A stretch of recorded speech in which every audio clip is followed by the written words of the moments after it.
Welcome to the first video in a new series titled My History in Board Games. This series will chronicle my progression through the hobby. I will be using the plays recorded on my BG Stat app to give the series a nice order. So it will start from the first games I recorded back on January 1st, 2020, and we'll move through the collection as I grow as a gamer and go from small box party games, card games, up to giant Kickstarters and big table hogs, so on and so forth. So each video in the series will feature 5 games. I'll talk about that first impression when I did play the game back whenever, all the way through to all the other plays I've had of the game, my thoughts on it, sort of mini reviews, I guess. But yeah, I just think this is a nice series and a nice way to talk about all the games in our collection in a set way, I guess. So I hope you enjoyed this video. I hope you tag along for the rest of the ride. I will carry on making this series for as long as there's interest. That's a lie. I'll keep talking even if no one's watching because I love talking about games. I think I've mentioned before. So without further ado, let's get on to the first game in this block. The first game on the list is Zombie Dice, published in 2010 by Steve Jackson Games. My first play was in January 2020. And Zombie Dice is a push-a-luck dice game where you are rolling 3 dice at a time, trying to get as many brains as you can. First player to get 13 brains wins the game. Yeah, and you're trying to avoid shotguns. If you are unlucky enough to get 3 shotguns on your turn, you lose everything you've done that turn. You don't lose any brains you've got from previous goes, but you lose everything you've acquired on that set of roll. It's interesting the way they've done it with the dice. The dice, all dice are not equal. In this dice, you've got red, yellow, and green. Green are potentially better for brains. They've got more sides of the dice with brains on them, which is what you want. And the red ones you've got more chance of getting a shotgun. So as soon as you take those dice out of the bag and look at them, you know what kind of chance you're in for, although you're already committed to rolling. There's also footprints on the dice, and that just means that you will include that in your next reroll. And that's it really. It's a very simple game. You're just pushing luck, trying to get as many brains without going bust, and be the first one to hit a target. We don't really play that often. It's not a go-to 2-player game. We usually use it for when we meet up with family. There's a big number of us, and we're sort of waiting for our food and drinks to come. It's a nice game to just get out while people are talking, because there aren't any components that are kept in front of people. It's just the dice are getting passed around, and obviously the dice waterproof, so nothing can get damaged. So for us, that's what it's good for really. It's a nice little take to the pub and filler game while everyone's sort of settling and waiting for their food. Yeah, that's Zombie Dice. Number 2 on the list is Dungeon Mayhem. This is a card game with a Dungeons & Dragons theme, published by Wizards of the Coast in 2018.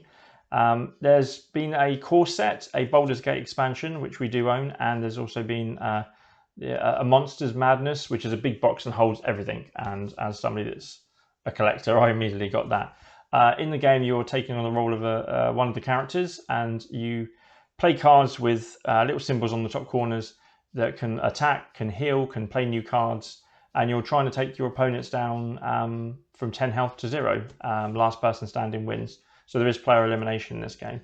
It's a lighter game. It's one of the first games I ever brought. I actually was playing this quite a bit before I started recording my stats in 2020. So I can't tell you when my first ever play was, but it's a lot of fun. It's a game we play a lot with sort of our non-gamer friends. And they don't even have to be into the D&D IP itself. It's the creatures and the characters are quite generic. Apart from if you know the Baldur's Gate stuff, then you'll get the jokes with those card names and characters.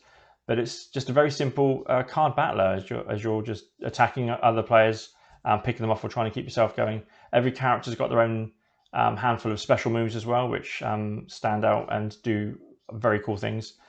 From the basic just attacking, and it's a lot of fun. And the characters, they do feel slightly different each one. They've kind of got a different mix on the certain symbols, and their special powers are very much lean into what their characters are.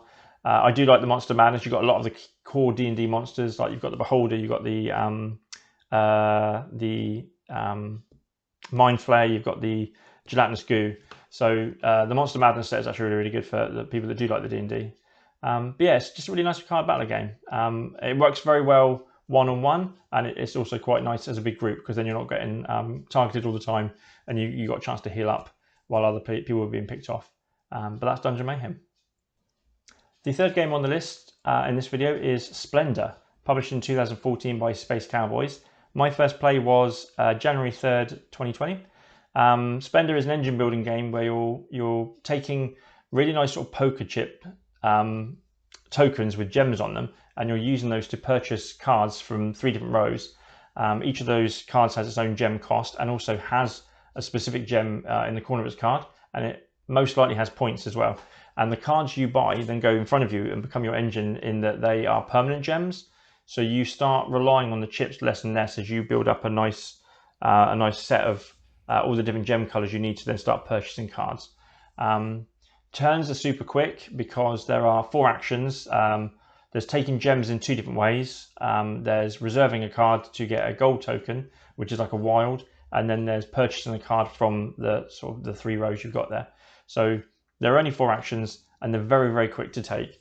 I really like this game at 2-player. I actually prefer Splendor at 2-player over Splendor Duel, which is obviously a 2-player specific version. I do play the game at 4, and it is good, but it's for someone like me that kind of I usually target a couple of cards in that. If you pick a card that you want to get on your next go round, you've got all the gems saved up, and now you're just waiting for it to come back around to you to buy a card. 3 other players between that turn and your next turn, chances are very high that card's not going to be there anymore. And so it can slow the game down sometimes because people can formulate a plan and then have that plan stripped away from them and have to think of something else. Whereas in 2-player, it's very easy just batting back and forward, taking chips, taking cards. It just flows better, I think. It's also, Splendor's a fantastic gateway game. It is considered gateway. It doesn't, you always get lumped into those core ones that everyone knows, like Ticket to Ride, Carcassonne and Catan. But I think it's a great introduction to engine building. And it's just very simple for new gamers because it's just cards and those lovely sort of poker style chips, which is a nice thing for players to handle. It's very tactile while you're learning the game. And it's just that build up and progression to teach players as you're sort of starting low with small cards, building up your engine, and then grabbing those sort of high score points towards the end. And there's a target score to get to, so first person gets to that triggers the end of the game. But yeah, Splendor, I was impressed by it when I first played it back in 2020, and it's remained a firm favourite of mine.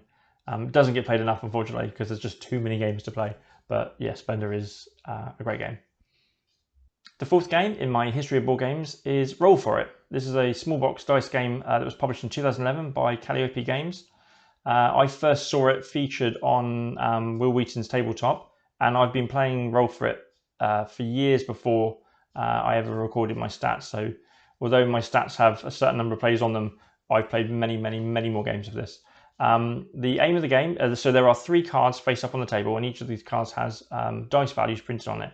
You have blue 2-point cards that usually have like 2 dice on them. You have yellow 5-point cards that have 3 dice on them. Green 10 points, 4 dice on them, and then the hardest ones to get are the purples, and they require all 6 of your dice to get, but they are worth 15 points each. The aim of the game is to be the first player to get to 40 points to win. This is such a simple game. So I used to meet with a group of friends years ago before I really got into the hobby. These are when we just sort of had, you know, beer and snacks Saturday night, Exploding Kittens, Cards Against Humanity. But Roll For It was always our opener game. It was just the easiest one to play while we were all sort of catching up and chatting. It required very little brain power.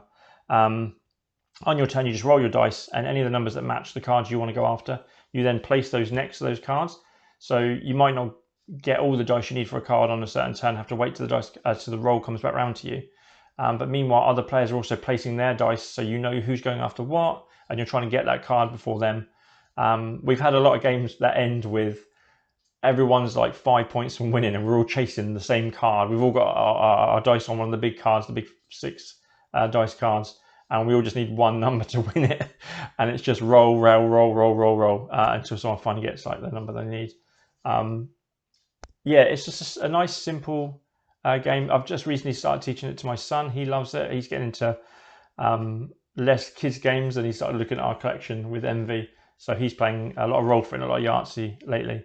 But Roll For It is great. It also comes, I have the red edition and I have the purple edition, which just adds more cards and more dice. It allows you to play up to 8.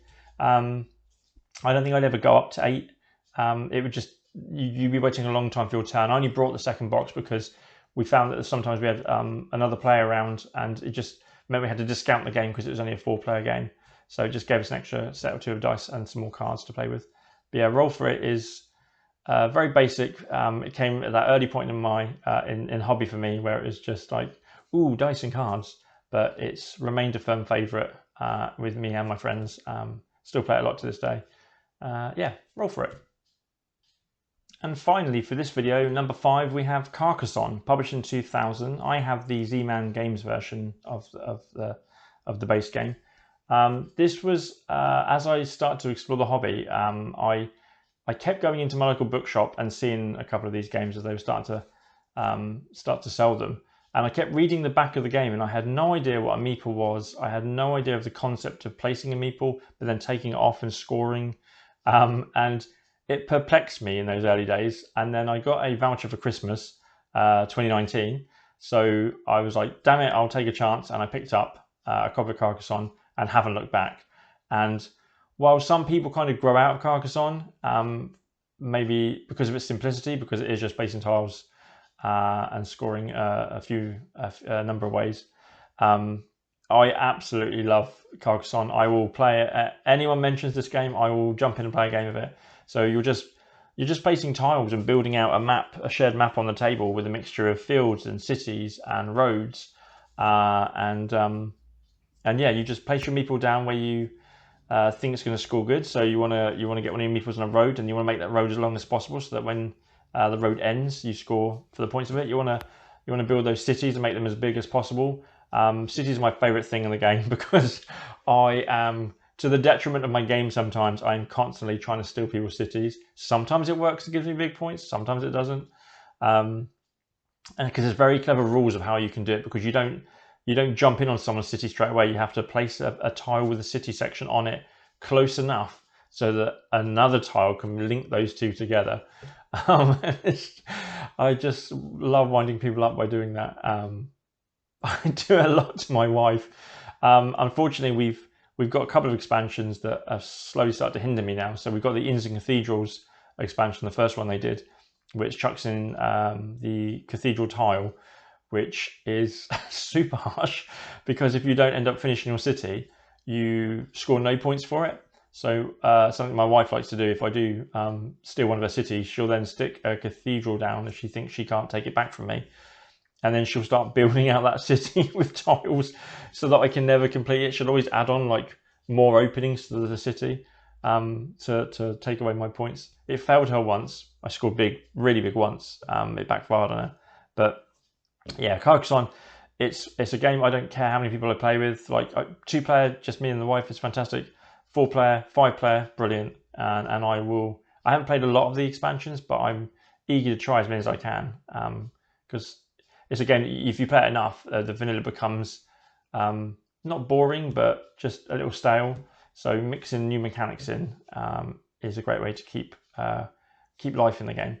But yeah, Carcassonne is a gateway game for a reason. It's still popular to this day, 25 years after it was released, and it's constantly in my sort of top 50 list as well. I love it. So if by now you haven't tried Carcassonne for whatever reason, I highly recommend you give it a go. It's addictive, it's simple, and it's a lot of fun. But yeah, Carcassonne. And there we go, the first 5 games in my history of wargaming. Let me know in the comments below if you've played any of these games and what your thoughts are. I hope you've enjoyed my ramblings as I talk about these sort of classic gems from our collection. You can follow me on Instagram @alwaysplayblue, as well as pop along to the website alwaysplayblue.com, where I have the monthly blog and I am building a nice reservoir of board game reviews. But yeah, I guess that's it until the next video. Subscribe to the channel if you want to keep up to date with this series as it runs through, and I will see you next time. I had to stop so many takes because I wanted to play with this pen and I kept fiddling with it off the camera, and I'm so easily distracted. Oh, pen!